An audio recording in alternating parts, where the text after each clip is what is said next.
అనకాపల్లి జిల్లా రాంబెల్లి మండలం. నా పేరు దేవుడి నాయుడు, సిపిఎం పార్టీ. ఈరోజు రాంబెల్లి మండలం జడ్చింతవ రాంబెల్లి రెవెన్యూ గ్రామాల పరిధిలో ఇక్కడ 100 ఎకరాలు ప్రైవేటు కంపెనీల పేరుతోటి కూటమి ప్రభుత్వం ఈరోజు తీసుకోవడం జరుగుతూ ఉంది.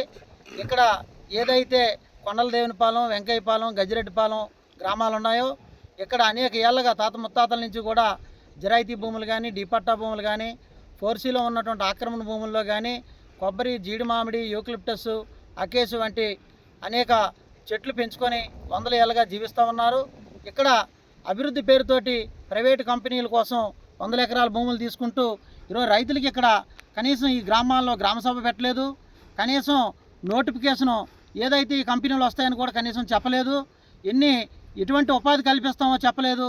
ఇక్కడ ఈ కంపెనీలు స్థాపిస్తే ఇక్కడ ఉన్నటువంటి ప్రజలకు ఎటువంటి అన్యాయం జరుగుద్ది, ఎటువంటి మేలు జరుగుద్దని కూడా ప్రభుత్వం కానీ అధికారులు కానీ చెప్పకుండా ఒక మోసపూరితమైనటువంటి పద్ధతిలో ఈరోజు ఇక్కడ ఒక భయాందోళన కలిగిస్తూ ఉన్నారు. ఇక్కడ 100 ఏళ్ళగా పెంచుకున్నటువంటి కొబ్బరి చెట్లు కానీ, జీడి మామిడి కానీ, యూకలిప్టస్ కానీ చెట్లన్నింటిని కూడా రైతులకు నష్టపరిహారం, ₹1 నష్టపరిహారం కూడా ఇవ్వకుండా ఈరోజు మొత్తం చెట్లన్నిటి కూడా వేల సంఖ్యలో ఒక విధంగా చెప్పాలంటే గ్రీన్ ఎనర్జీ లాగా ఉన్నటువంటి ఈ ప్రాంతాన్ని మొత్తం ఒక ఎడారిలాగా పెద్ద పెద్ద యంత్రాలను తీసుకొచ్చి సర్వనాశనం చేసి కిందకి నేలమట్టం చేసి తునకలు చేసి నరికి పారేస్తూ ఉన్నారు. కాబట్టి చెట్లు పెంచుతామని చెప్పినటువంటి ప్రభుత్వం అధికారులే ఈ విధంగా రైతులకు ఎటువంటి నష్టపరిహారం ఇవ్వకుండా ఈ విధంగా చేయడం న్యాయమా అని చెప్పేసి ఈరోజు ప్రభుత్వాన్ని అధికారులను ప్రశ్నిస్తూ ఉన్నాం. ఇప్పటివరకు భారతదేశానికి స్వతంత్రం వచ్చిన తర్వాత ఏ ప్రభుత్వం చేయనటువంటి పద్ధతుల్లో ఈరోజు కూటమి ప్రభుత్వం రైతులకి సమాచారం ఇవ్వకుండా, గ్రామసభ పెట్టకుండా, చెట్లకి నష్టపరిహారం ఇవ్వకుండా, డీపట్టా భూములు పూర్తి స్థాయిలో నష్టపరిహారం ఇవ్వకుండా ఇంత విధ్వంసం చేస్తున్నారు. ఈ అభివృద్ధి ఎవరికని చెప్పేసి ఈరోజు ప్రభుత్వాన్ని మేము ప్రశ్నిస్తూ ఉన్నాం. ఎందుకంటే రేపు 23వ తారీఖుని రాష్ట్ర ముఖ్యమంత్రి గారు వస్తూ ఉన్నారు. రాష్ట్ర ముఖ్యమంత్రి గారు వచ్చే నాటికి అనేక ఎకరాలు ఖాళీగా తయారు చేసి ఉంచారు. ఇటువంటి చెట్లకి ఎటువంటి ఇబ్బంది లేదు. కానీ ఈరోజు వేల చెట్లు, 20,000కు పైగా కొబ్బరి చెట్లు సర్వనాశనం చేశారు. జీడి మామిడి అనేక చెట్లన్నీ కూడా చేశారు.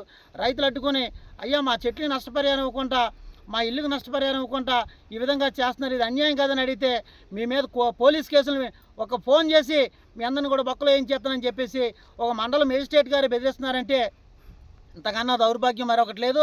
ప్రజలకి రక్షణగా ఒక మెజిస్ట్రేట్గా ఉన్నటువంటి అధికారులు ఈ విధంగా మాట్లాడడం ఎంతవరకు న్యాయమో ఈరోజు అధికారులు ఆలోచన చేయాలి.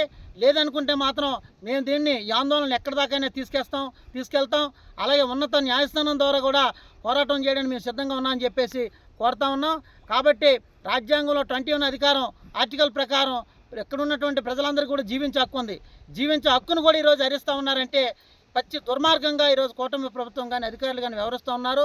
ప్రజలకు రక్షణగా నిలవలసిన అధికారులు ఈరోజు ప్రభుత్వానికి అండగా ఉంటూ పోలీసులను ఉసుగొల్పి తప్పుడు కేసులు పెట్టించి భయాందోళన కలిగించి ఈరోజు విధ్వంసం చేస్తూ ఉన్నారు. ఇది పచ్చి దుర్మార్గం. మాకు అధికారం ఉంది కదా అని చెప్పేసి ఈ విధమైనటువంటి దౌర్జన్యాలు చేస్తే గత ప్రభుత్వాలు పట్టినటువంటి గతి ఈ ప్రభుత్వాన్ని పడుతుంది. కాబట్టి ప్రజల్ని, రైతుల్ని పట్టుకొడితే ఎవరు బాగుపడ్డారని చెప్పేసి ఎక్కడా లేదు. కాబట్టి దీన్ని మానవతా దృక్పథంతో ఆలోచించాలా. కాబట్టి రైతులు అడిగింది చాలా న్యాయమైంది.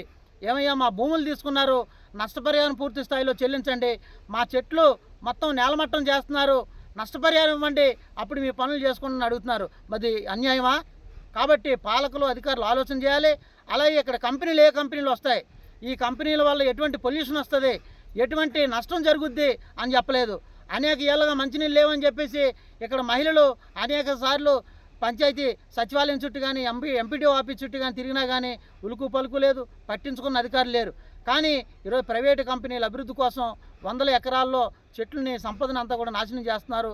ఇది చాలా అన్యాయం, దుర్మార్గం. కాబట్టి ఇప్పటికైనా అధికారులు, ప్రభుత్వం రైతుల ఆలోచనని పట్టించుకొని వీళ్ళకి పూర్తి స్థాయిలో న్యాయం చేయకపోతే మాత్రం రాబోయే కాలంలో పెద్ద ఎత్తున ఆందోళన చేయడానికి రేపు 23వ తారీఖున ముఖ్యమంత్రి గారి పర్యటన కూడా గౌరవంగా మేము స్వీకరిస్తున్నాం. కానీ రైతులకు న్యాయం చేయకపోతే మాత్రం ముఖ్యమంత్రి గారి పర్యటన కూడా అడ్డుకుంటామని చెప్పేసి ఈ సందర్భంగా మేము ప్రభుత్వానికి, అధికారులకి తెలియజేస్తున్నాం.